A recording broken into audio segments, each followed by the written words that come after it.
दैनिक चालू वार्तामध्ये सर्वांचं स्वागत आहे. मी सुरेश दवणे. आज आपण दिंडी मार्गावरील नायगाव जवळ आहोत की काल दोन दुचाकीचा अपघात झाला आणि त्यामध्ये दोन युवक गंभीर जखमी झाले आहेत. तर त्यांना उपचारासाठी मंठा येथील रुग्णालयात दाखल केलं आहे. तरी गावकऱ्याचं म्हणणं आहे की ज्यावेळेस अपघात झाला त्यावेळेस त्यांनी टोल नाक्याला संपर्क साधला होता की साठी, परंतु अँब्युलन्स मिळाली नाही. टोल नाक्यातून त्यांना उडाउडीची उत्तर मिळाली. आपण त्या गावकऱ्याची संवाद साधूया. काय मत आहे आपलं? एक तर हा रोडवर रस्ता खराब झालेला आहे आणि दुसरी गोष्ट इथं अपघात काल झाला. याच्यामध्ये एक मध्य प्रदेशचा चव्हाण म्हणून एक मुलगा आहे आणि एक माळेगावचा दिलीप श्यामराव जाधव हा मुलाचा इथं अपघात झाला. आणि अपघात झाल्यानंतर त्यांना रोडवर पडल्यानंतर कोणतीही सुविधा मिळाली नाही.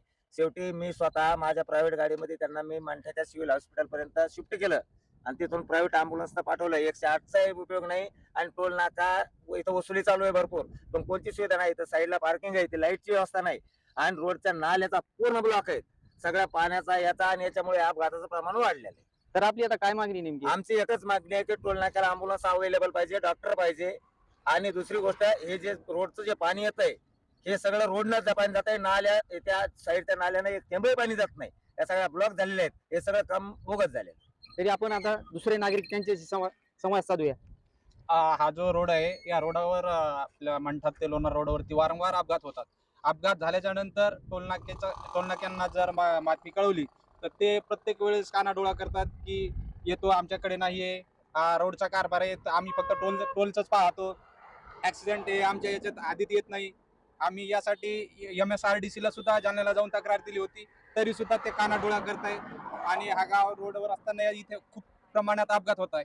तर त्यासाठी आमचं एकच मागणी आहे की टोलनाक्यावाल्यांनी अँब्युलन्स वेळेवर देणं आणि ज्या गाड्या येतात त्या गाड्यांवर बी त्यांना लक्ष द्यावं लागेल. रेतीच्या गाड्या ह्या त्यात भरधाव वेगाने येतात. आमची एवढीच मागणी आहे की याच्यावरती थोडं लक्षतापूर्वक लक्ष द्यावं. या रोडवरती आणखी पार्किंगची सुविधा बरोबर केलेली नाही. पार्किंग जवळ बाथरूम बांधलेले आहे, बाथरूमला टाकी नाही, काय नाही, बाथरूम चालू नाहीये. आणि गावातील ज्या नाल्या आहेत नाल्या सुद्धा बरोबर बांधलेल्या नाही. सगळा जो गावातला पाणी आहे तो पाणी सगळ्या रोडवरती आणून सोडलेलं आहे, त्यामुळे सुद्धा खूप त्रास होते. त्या पाण्यामुळे सुद्धा अपघात होत आहे. तर आमची एकच मागणी आहे की नालीचं जे आहे आणि तिथे गट्टू सुद्धा नाहीये, तर नाली आणि गट्टूचं बी बघावं की काय झालेलं आहे. आणि मागचा जर एक किस्सा सांगितला तर आपल्या तळेगावच्या जवळपास एक ऍक्सिडेंट झाला होता. त्यावेळेस सुद्धा टोलनाक्यावाल्यांनी अँब्युलन्स दिली नाही की आम्ही डेड बॉडीला हात लावत नाहीये म्हणून. तो ऍक्च्युअली डेड बॉडी आहे की नाही ते सुद्धा त्यांनी बघितलं नाही. त्याला दवाखान्यापर्यंत नेण्याचं काम होतं, त्यांनी त्या गोष्टीवर सुद्धा कानाडोळा केला आणि त्या मुलाचा तिथं जागी मृत्यू झाला. अँब्युलन्स भेटत नाहीये, कोणी येत नाहीये, कोणी टोलवाले कोणी बघत नाहीयेत. आमचं एकच म्हणणं आहे की लक्ष द्यावा आणि सुविधा उपलब्ध करून द्यावा.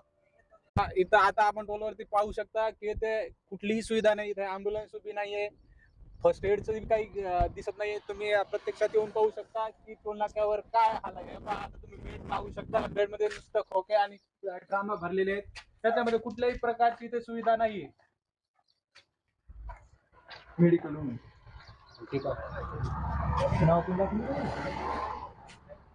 ही मेडिकल रूम पहा तुम्ही अवस्था काय. जर बघायचं गेलं तर इथे निवारे नाहीये, आणि निवारे आहेत तर नको त्या ठिकाणी निवारे उभे केलेले आहेत, ज्याचा कुठल्याही फायदा नाहीये. तर एकच मागणी आहे की निवारे जे आहेत ते योग्य जागेवर बसवण्यात यावे.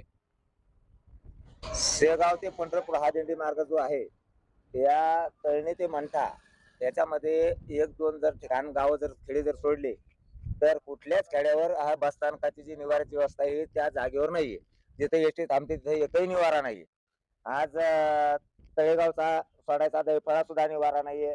त्यानंतर किहाळ वडगाव इकडे 4-5 खेडे जुटले जातात, कारण टोल नाक्यापासून किहाळ वडगाव माळेगाव जयपूर शिवणगिरी पर्यंत खेडे वाढलेले. तिथं बसस्थानक आहे, पाठी सुद्धा नाहीये आणि निवाऱ्याची व्यवस्थाच नाही. इकडे खोराडा सांगूला सुद्धा हा मधला रस्ता झालेला आहे, तिथे निवाऱ्याची व्यवस्था नाही.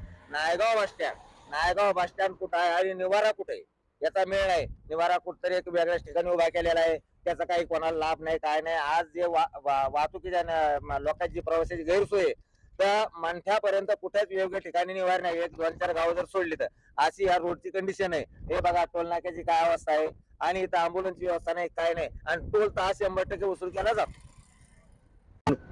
त्या नागरिकाचं म्हणणं आहे. बरं. आपण आता हे टोल नाक्याचे मॅनेजर आहे म्हणतात, आपण त्यांच्याशी संवाद साधूया.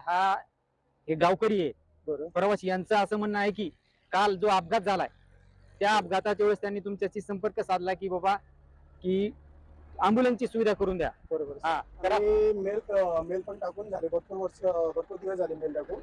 आणि पहिल्यापासून इथेच अँब्युलन्स नाही. जे कंपनी होतं मेगा कन्स्ट्रक्शन काय होतं, तुमचे कन्स्ट्रक्शन होतं, एनएचए कडून ते टेंडर वेगळं असतं ते अँब्युलन्सचं. आपल्याकडे ते टेंडर नाही. ते चालू होऊन आता चालू होऊन टोल नाका जवळपास 5-6 महिने झालेले. 6 महिन्यापर्यंत आतापर्यंत एकही जागेवर अँब्युलन्स सुविधा कुठे दोन्हीमध्ये आहे ambulance. कमीत कमी मी तुम्हाला सांगतो आतापर्यंत 10 ते 15 ऍक्सिडेंट झालेले या रोडनी. एकाही जागेवर यांनी अँब्युलन्सची सुविधा करून नाही दिली. आणि यायला जर सांगितलं काना डोळा करता आमच्याकडे नाहीये ते रोडवर, तिकडे आमच्या रोड फक्त टोल नाका प्रथम उपचार हा आपल्याला एनएचए कडून अँब्युलन्सची सुविधा आलं तर आम्ही देऊ शकतो. दोन्ही टोल नाक्याला अँब्युलन्स आहे. हा पण मग इथं का नाही? इथं का? आता तुम्ही नगर ऑफिसला जाऊन विचारा ना साहेब. आता तुम्ही काल पण म्हणला ना.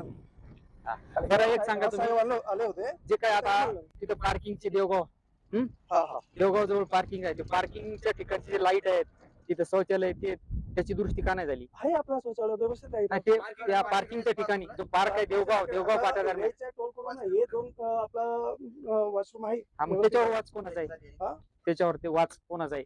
ते देवगाव पाट्यावर जे काही पार्किंगची व्यवस्था केलेली, तिथं लाईट नाही, नुसते पोल चोरून नेले, ते ते त्याच्यावर आपल्याकडे नाही मग ते कोणाकडे आहे? नाही नाही. मग तुम्ही वसुली कशी करता?